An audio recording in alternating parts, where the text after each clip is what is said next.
இன்றைக்கி வீடியோவில் போகா வச்சு ஒரு கேசரி ரெசிபி தாங்க பார்க்க போகிறோம். ரவை வச்சு பண்ணுற ரெசிபி எல்லாருமே ட்ரை பண்ணியிருப்போம். பட் இந்த ரெசிபி ரொம்ப சிம்பிள் அண்ட் டிஃப்ரெண்ட்டுங்க. டேஸ்ட்டு செம்ம சூப்பராக இருக்கும். கண்டிப்பாக ட்ரை பண்ணி பாருங்கள். அதுக்கு தேவையான பொருட்கள் என்னென்னு பார்த்துடலாம்.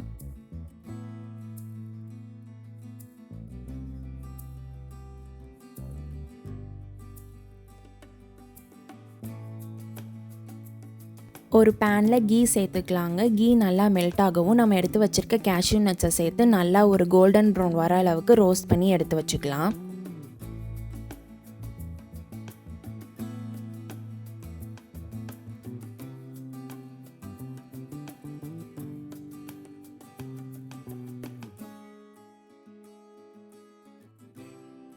அதே பேனில் நம்ம எடுத்து வச்சுருக்க போகாவை சேர்த்துக்கலாங்க. போகா நல்லா ரோஸ்ட் பண்ணணும். ஒரு எல்லோ கலர் வர அளவுக்கு நம்ம நல்லா ஃப்ரை பண்ணி எடுத்துக்கலாங்க.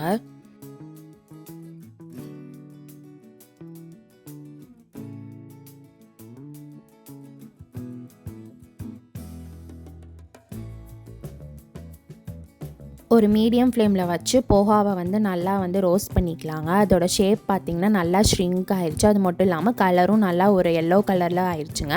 இப்போ தனியாக ஒரு பிளேட்டில் எடுத்து வச்சு ஆற வச்சுக்கலாம். அதே பேனில் நம்ம எடுத்து வச்சுருக்க பாலை சேர்த்துக்கலாங்க.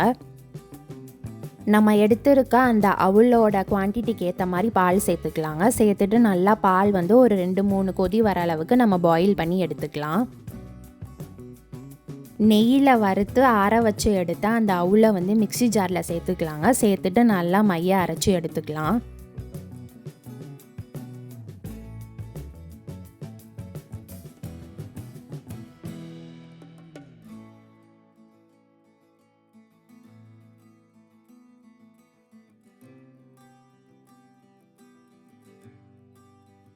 பால் 2-3 கொதி வரவும் நம்ம மிக்சியில் அரைச்சி வச்சுருக்க அந்த அவல் பொடியை சேர்த்துக்கலாங்க. சேர்த்துட்டு நல்லா மிக்ஸ் பண்ணிக்கலாங்க.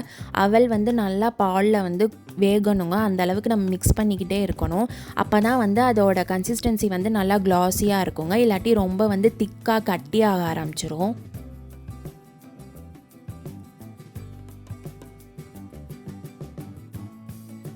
ஸோ அவல் நல்லா பாலோட பாயில் ஆயிடுச்சுங்க. நல்லா ஒரு லைட் திக்கர் கன்சிஸ்டன்சிக்கே வந்துருச்சு. இப்போது இந்த ரெசிபிக்கு தேவையான அளவு ஜீனி சேர்த்துக்கலாம்.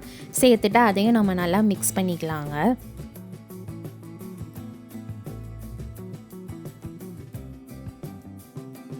இடித்து வச்சுருக்க ஏலக்காய் பொடியை சேர்த்துக்கலாங்க. அதுக்கப்புறம் நெய்யில் வறுத்து வச்சுருக்க முந்திரி பருப்பு சேர்த்துக்கலாம். அதுக்கப்புறம் தேவையான அளவு நெய் சேர்த்து நல்லா மிக்ஸ் பண்ணிக்கலாங்க. நெய்யில் வறுத்துருக்க அந்த அவல் பாலில் நல்லா பாயில் ஆகி இப்போ நம்ம சுகர் சேர்க்கவும் ஒரு கீயோட அந்த ஸ்மெல் சூப்பராக வருங்க. ஸோ இந்த கிளாஸியான ஸ்ட்ரக்சர் தான் ஒரு பர்ஃபெக்டான கேசரியோட ஸ்ட்ரக்சர். ஸோ அவ்வளோதாங்க, சூப்பரான அவலில் பண்ணுற கேசரி ரெசிபி ரெடி ஆயிடுச்சு. வீட்டுக்கு சட்டுன்னு கெஸ்ட் வந்துட்டாங்க. ஒரு 10 to 15 மினிட்ஸில் ஒரு ஸ்வீட் ரெடி பண்ணணும்னா கண்டிப்பாக இந்த ரெசிபியை ட்ரை பண்ணி பாருங்கள். அப்புறம் உங்கள் வீட்டில் இந்த ரெசிபி செம்ம ஹிட் ஆயிருங்க.